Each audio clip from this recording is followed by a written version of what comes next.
I'm Martin Burton, I'm the Cultural Services Manager for South Gloucestershire Council.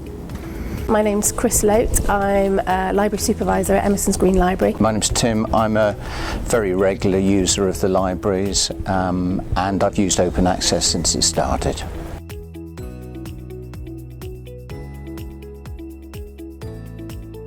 So we have a library in South Gloucestershire that is situated in the leisure centre. We decided that it would be an ideal situation to put Open Plus in. So we put it into the leisure centre, it worked very well. So we've now put it in more or less every library.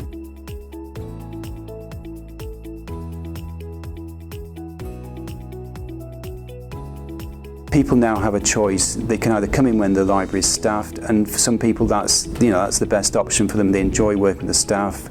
But for some people they just want to come in, use the IT, loan the books, whatever, and they can do that now a lot longer hours than before. And it means, I think, the libraries that we've got are now fully used all the time. They're not closed for several days in a week, which they would have been before. They're now used 7 days a week all the time, which is how libraries should be used. They can choose quieter times for studies and for work situations, and it gives them access to things like computers and IT when they haven't got it at home. Sometimes it's an emergency situation where they've had a printer break down or they just don't have it and need it.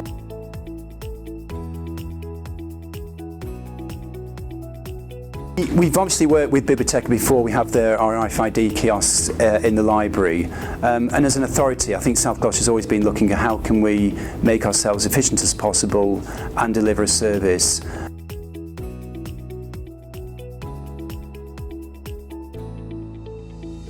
First of all, the timescale. We were working to a very tight budget. We had a budget timetable to hit, and we had to get the system into 9 libraries within 10 weeks. But we had a great group of organisations working together, and we'd hit that timescale. So that was a really big pressure.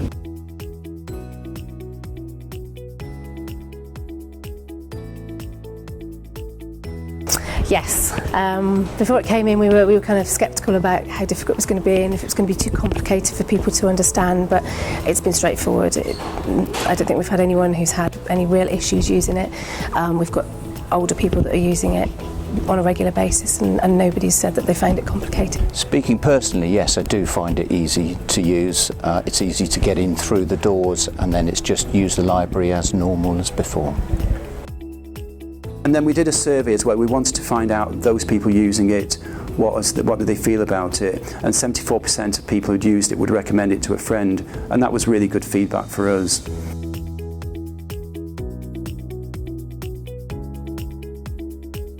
People who are working from home that find they've got family at home on certain days and that they need a bit of peace and quiet to do some work, so they come in, they've signed up specifically for that. And students who've got exams pending are coming in to use things on the system that they can get into study programmes and do that out of the way of home with the brothers and sisters.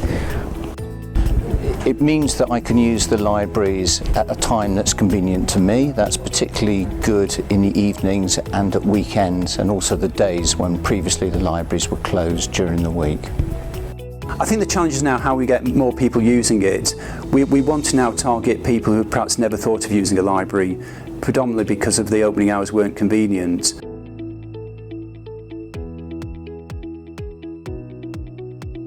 Put it in one library and that enables the users, the staff and everyone to get used to the process and how it works before rolling it out across the library authority.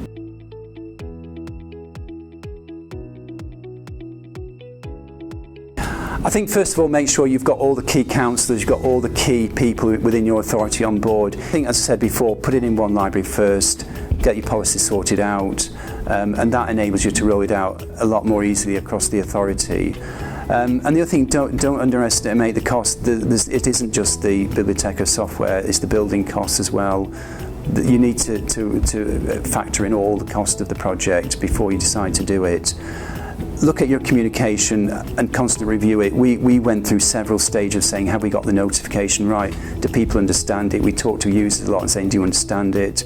We made several revisions to that. So I think, don't think you've got the communication right. You need to respond to users' comments.